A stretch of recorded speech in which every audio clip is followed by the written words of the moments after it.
Hello, and welcome to In the Dirt from the Gravel Ride podcast. I'm your host, Craig Dalton, and I'll be joined shortly by my co-host, Randall Jacobs. If you're new to the podcast, we've got both an interview show with guests from around the industry, including professional athletes, product designers, and event organizers, and In the Dirt, which is a conversation between myself and Randall Jacobs about the comings and goings in the gravel cycling community, how cycling fits into our lives, and new product releases we think are interesting to talk about. More and more of the conversations are coming directly out of conversations that are going on in the Ridership forum. If you haven't heard about the Ridership's a new community that we've created online at www.theridership.com. And it's basically a discussion board or forum where you can connect with cyclists from around the world to learn about routes, talk about products, talk about the things you ride and where you ride. So I encourage you to join us. It's a big part of our initiatives going forward in 2021. If you're interested in supporting the podcast, you can visit buymeacoffee.com/thegravelride. You can make a one-time contribution, choose from a number of different perks, or become a member. The membership option is a very powerful signal to me that I'm on the right track, and having your ongoing support really makes all the difference in the world, knowing that this podcast can be self-sustaining, that I can actually cover the costs and time of the effort that I put into it. So huge thanks to everybody who's made both one-time contributions and joined the membership program. It means a great deal to me. With all that said, let's jump right into my conversation with Randall. Randall, welcome to the show. Always a pleasure. Glad to be back. Good to see you. It was even better to see you in person last week. It's been a while. It's been, I'm excited to have you back in the Bay. That was a lovely ride and conversation. Yeah, I appreciated you driving up here from the peninsula up to Marin and allowing us to go up Tam together. It was good. I've ridden with so few people. It's been sad, sad part of my life that we've mentioned before, but it's nice to get out just one-on-one with people. Yeah, I miss that tremendously, and I'm looking forward to when the weather's a little bit better, so you have more opportunities. Yeah, for sure. It's also, as we've been working on the Ridership together, it's great to just be talking about the big ideas and how we can put something forth into the world that really sort of takes hold of cyclists and gives them someplace to commune, gives them someplace to get information, but then, as we really hope, ultimately jump off and be face to face and ride with others. Well, and it very much addresses problems that we want solved for ourselves and that we see in the world and would like to see solved in the world. And so that's super gratifying as well, especially given just the quality of conversation and the slow but steady build of membership within that community. It's really cool to be a part of. Yeah, it's definitely filling kind of a COVID hole for me. Something that, yeah, I've just been craving more of the interaction. I think in the absence of 2020 of any events, and short of one group ride we did together at the beginning of 2019 or 2020, I think just before COVID, I haven't had any of that big camaraderie and community moments in gravel. That is what has kept the industry so invigorated the last few years. Well, it kind of ties in dovetails very nicely into the conversation you and I were having on that ride about what is the meaning of this activity that we engage in, on a much deeper level.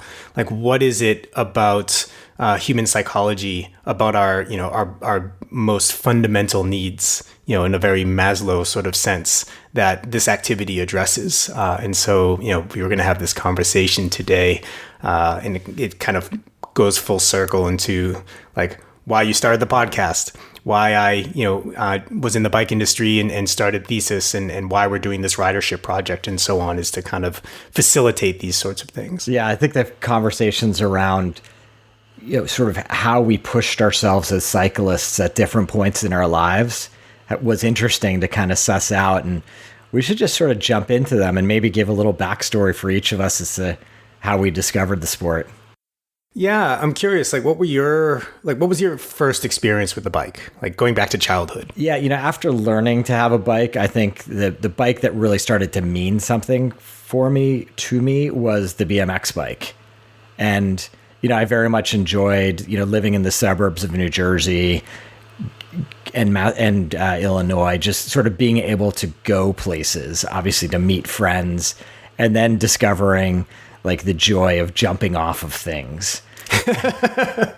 Which I'm sure your parents were thrilled to see you doing. Yeah, absolutely. Fortunately, jumping off things back then, and I just had funnily made this comment in the Ridership the other day, jumping off things at that age or that period, in the 70s and 80s, that was a 5-foot jump.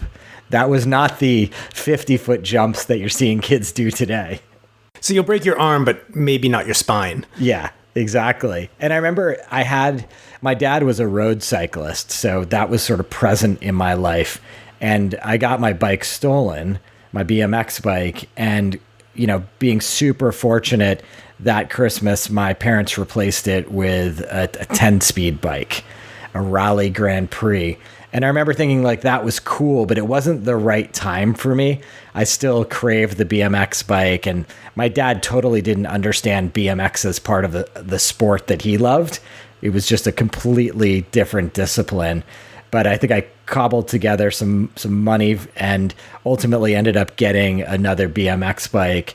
And up until about high school, that's really what I rode. Yeah, that resonates with my experience. Like, I remember my first bike was a hand-me-down from my older sister. So blue, had like big ape hanger bars and a banana seat. Really just not a performance machine, but I'd ride it around the driveway. And then, I got a hand-me-down BMX bike from a cousin. And I remember riding that, in as I reflect, it was very much the way that I ride my gravel bike, in that I use it to kind of like, granted, I'm not doing the same sorts of distances, but I would ride down to my friend's house and pick him up. And then we'd ride down to the park and we'd meet a bunch of other kids. And then we'd go down and, ride down the railroad tracks a couple towns over to where there were cliffs on a reservoir, and then jump into the reservoir. And we just like have these big rambling adventures with each other of the same sort that are like the thing that I really love about the gravel experience that I get to have with, adults that are getting this childlike play experience as well. Yeah, I think the parallel there for me is like I never sought out the same routes. I mean, obviously, if it took the same route to get from point A to point B, that was one thing. But as a kid with a BMX bike, you were always looking for that alley, that path, that little like hidden gem that you could take someone to that felt special and unique to a child. There's an element of exploration and like not riding in order to like suffer and exercise and to get better or to train, but just like the experience of being out in the wild and wanting to go and experience a place, even if it's a familiar place, just like loving being in that place. Yeah, exactly. Yeah. And I'd say the other sort of formative experience of my cycling life was my father agreed to take myself and 2 sophomore and high school friends on a bike tour through upstate New York and Vermont, where we had panniers and we'd stay in youth hostels. And how old were you at this point? I was a sophomore in high school, so I don't know what sophomore in high school. Yeah, 14, 15, yeah. I think that makes you. And like, Lord knows why my dad took on that task, but bless him for doing it. And it was great. We just rode bikes all day long, and I can't remember the distances. I can't imagine they were that far, but just if you can imagine just sort of an arcing loop through a map, and we were staying in like Lake Placid, New York, and different parts of Vermont, staying in youth hostels that were converted barns and bunkhouses and things like that. It just showed me that you can get on a bike if you have the resources to get a roof over your head, or at this point, a tent over your head. You can have these great adventures. And while it wasn't something that I took away and said, oh, I need to do that every summer or every weekend by a long shot, it was just this memory that when I actually became a quote unquote cyclist, I think it fueled my desire for what I wanted to revisit. And there's an element there too that I love about riding, which is it's an intergenerational activity. right? So like you connecting with your dad, but then as I remember, as I was coming up in the cycling scene, I'd have friends who were in their 50s and 60s, and maybe in my normal life, like the interaction would be more hierarchical. When you're 19 or 20, there seems to be this big gulf, but somehow when you're on a bicycle, whether it be age or whether it be, social status or whatever it is, I think especially with the gravel experience, there's an equalization that happens. That's quite nice. Yeah, it's true. I went to school in Washington D.C. and discovered mountain biking at that point, and about 0% of my college friends rode mountain bikes. But it was something that, I had discovered mountain biking over the summer and just fell in love with it. And it was something like I just simply could not give up, even though no one I knew did it. And that led me to working in a bike shop. That led me to riding with an incredibly diverse cast of characters. Lots of bike couriers in DC became friends of mine, shop guys and girls. It was just great. To your point, like it was this equalizing thing. Like we all just were finding dirt trails in DC or in the surrounding area. And it didn't matter economic status, color, sex, none of that mattered at that point. It was really about if you wanted to do this thing. It occurs to me that like the experience of childhood, I think for many of us is like, it's your first taste of freedom.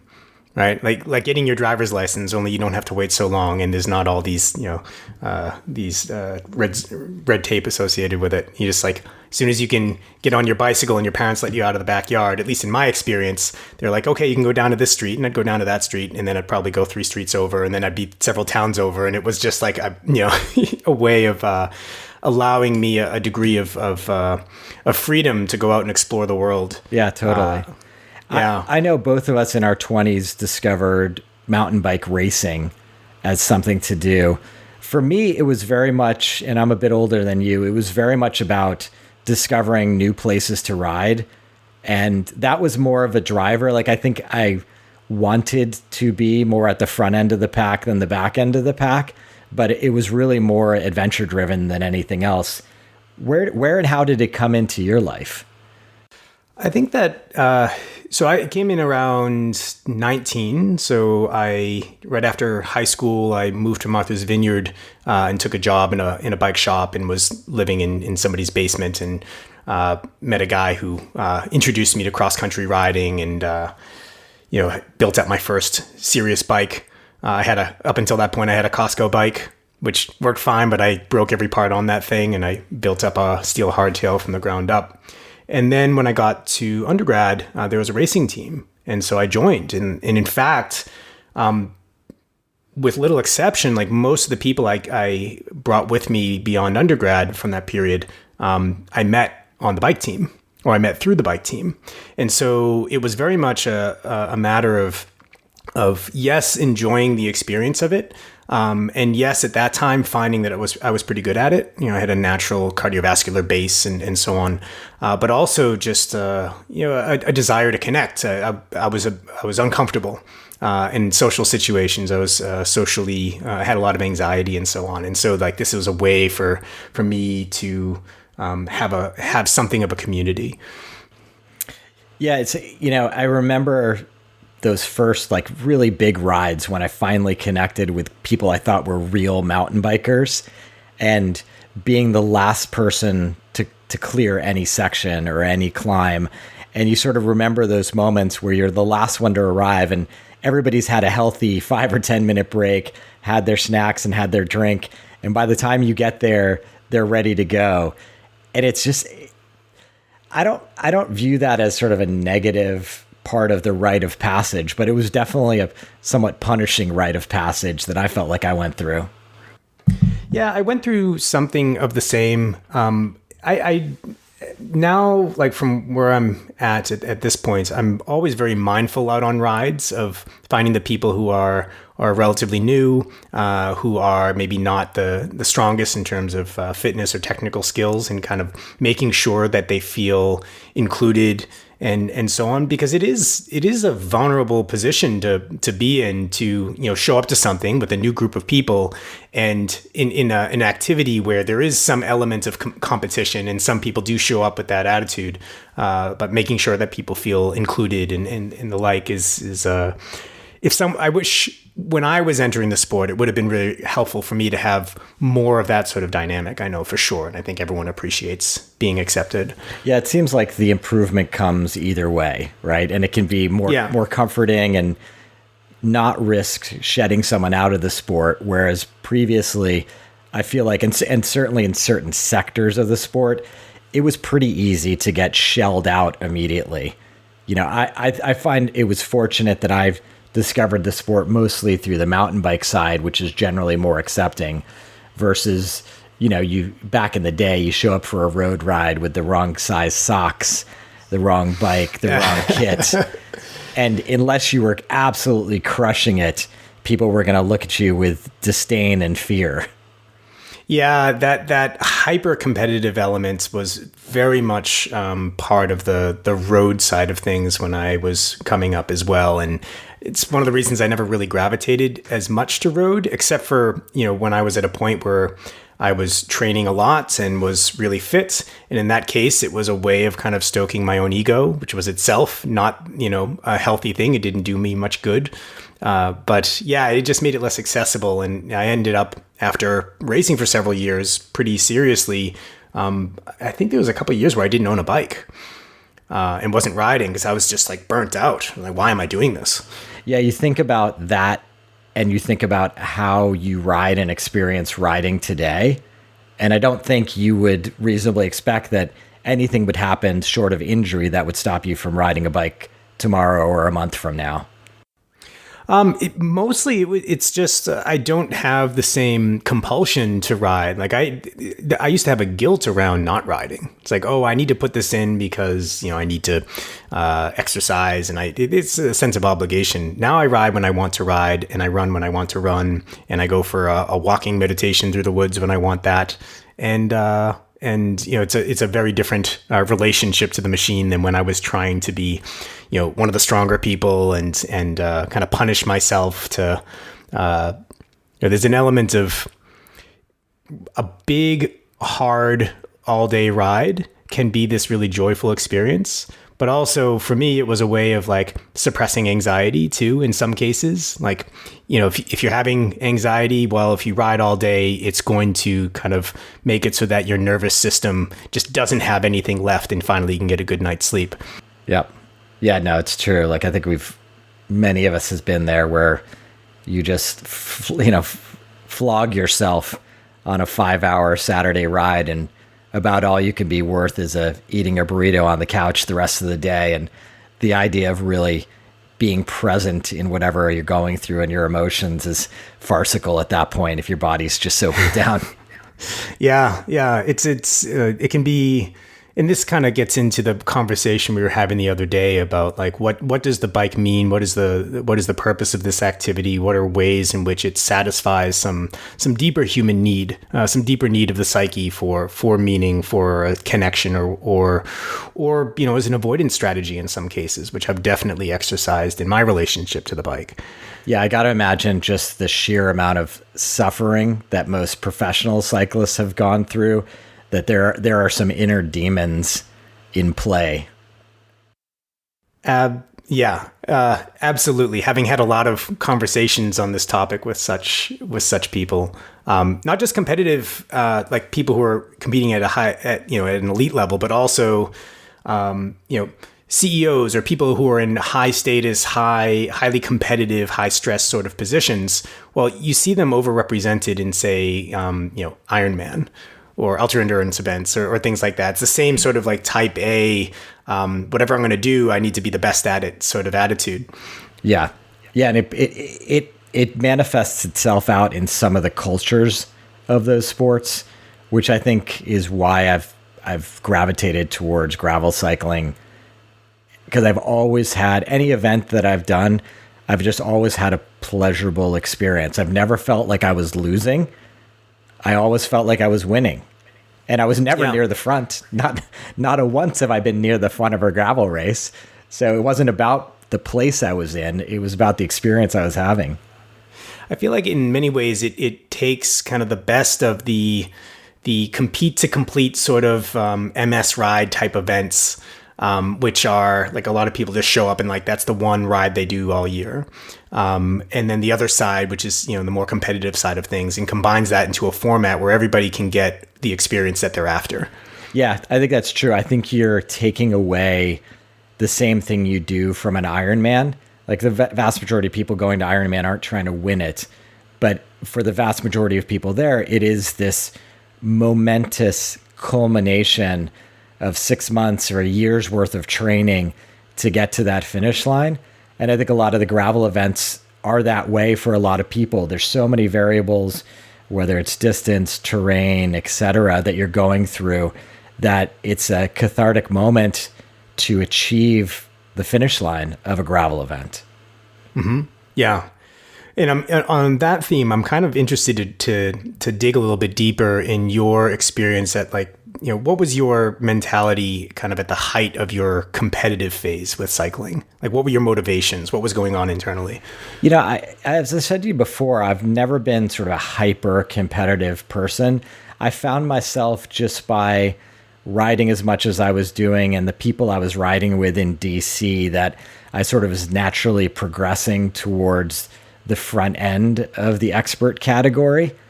And I think as I was in the sort of top 5, top 10 on the East Coast, I had then moved to Boulder, Colorado, and immediately, got an ass whooping because the talent level is just so much deeper. And frankly, the riding style is so much deeper.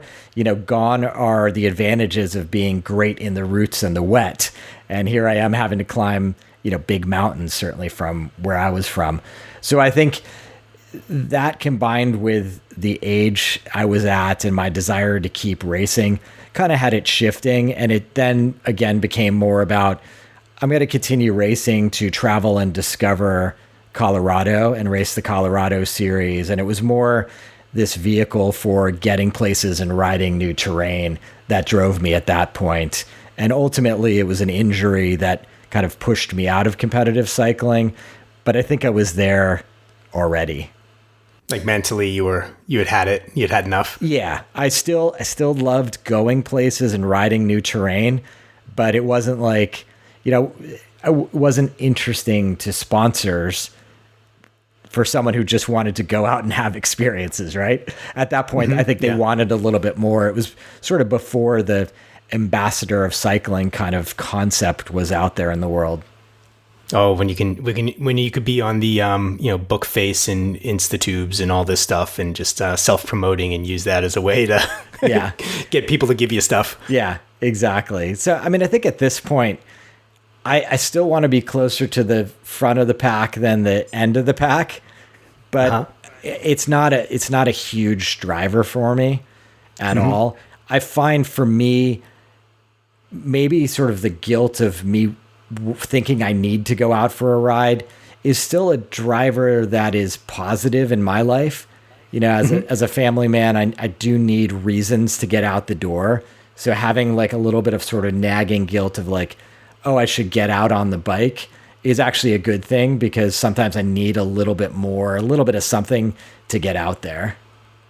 Well, there's an element of like self-discipline towards a greater goal that you're clear about and that is like a goal that's aligned with your broader values and mission in life that makes sense as opposed to like a compulsion to do something that's never questioned. Yeah. I mean, a lot of time for me, it's sort of a fear of not being able to ride the length that I want to ride on the day that it arrives. Like there's no, I'm not with the people you want to do it with. Exactly. Yeah. If someone calls out that 3 weeks from now, they want to do a 100K gravel ride in Marin, I want to be able to reasonably look at myself and say like, oh, I think I could go and do that and enjoy it and not be, hobbling around for weeks afterwards.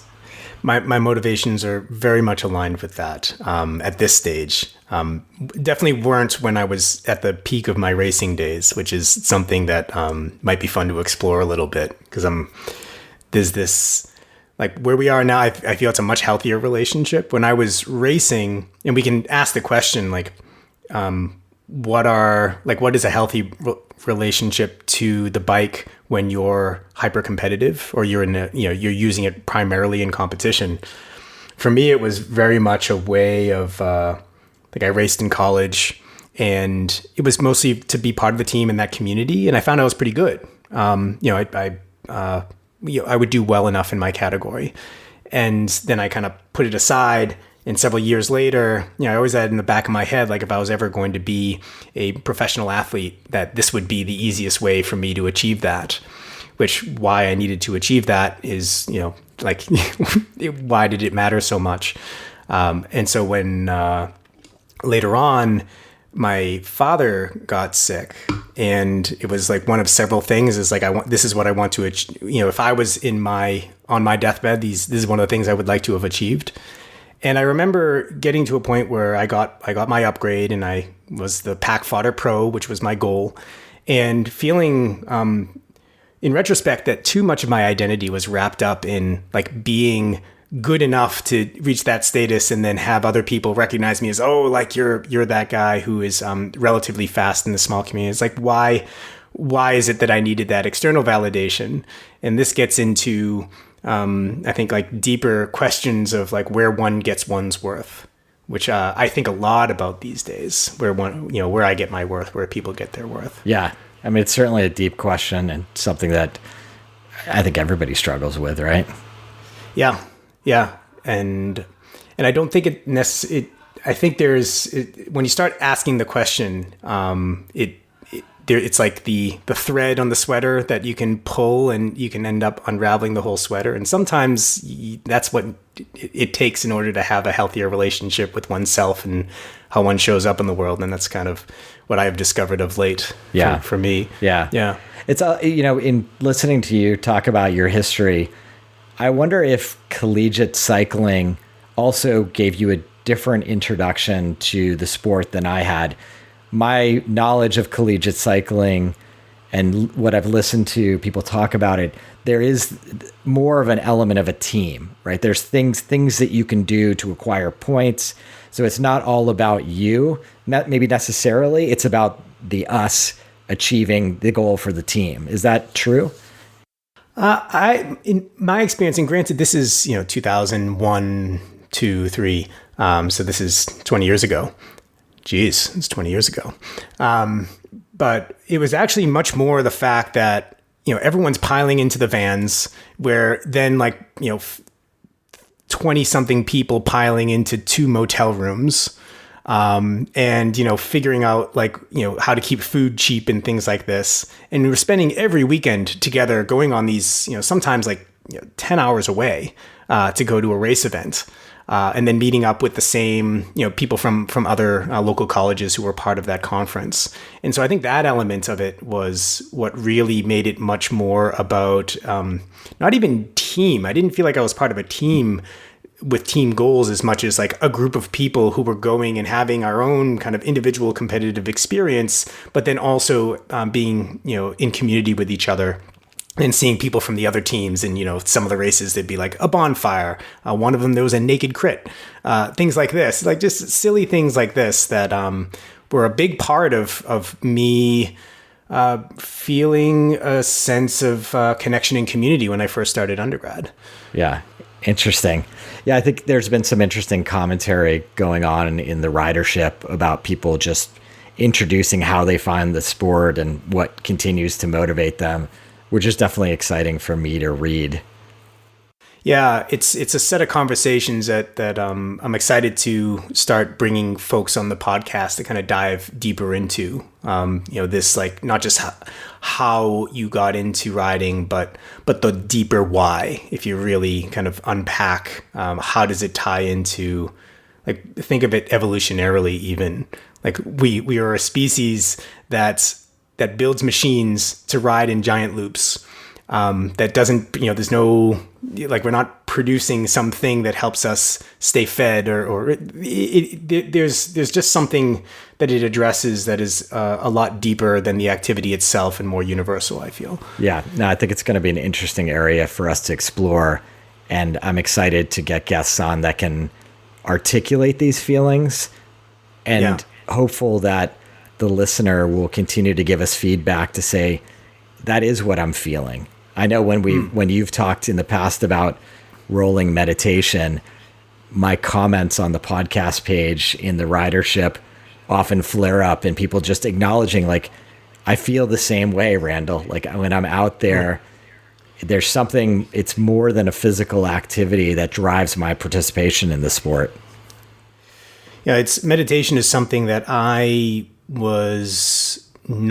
didn't consider myself able to do until fairly recently. And there was something about the bike as an on-ramp to meditation, which, meditation is just a way of listening to oneself. Like, really just creating a safe container where you can allow your subconscious to express itself, because we spend so much of our time suppressing that. And the bicycle, the way that it takes us out of our routines, takes us out of our cities, our homes, our whatever it is, and allows us to go on a solo adventure where you have your breathing and your cadence and your flow through the environments and your heartbeat, all are achieving some form of harmony, such that that suffering that ramps up as you increase your intensity all of a sudden just disappears, and it's just you with your thoughts, you with yourself, or me with my thoughts. And I think that that's something super powerful about this experience that ties into the deeper meaning and purpose of why many of us do this, or the potential for it, for sure. Yeah, and as we've been through this last year, the pandemic, with many people riding by themselves, I'm curious for the listener to definitely come and comment about whether that resonates with you. Is that part of your feeling and love of the sport, particularly in this pandemic year, going out and riding by yourself and just experiencing all the emotions and all the feelings?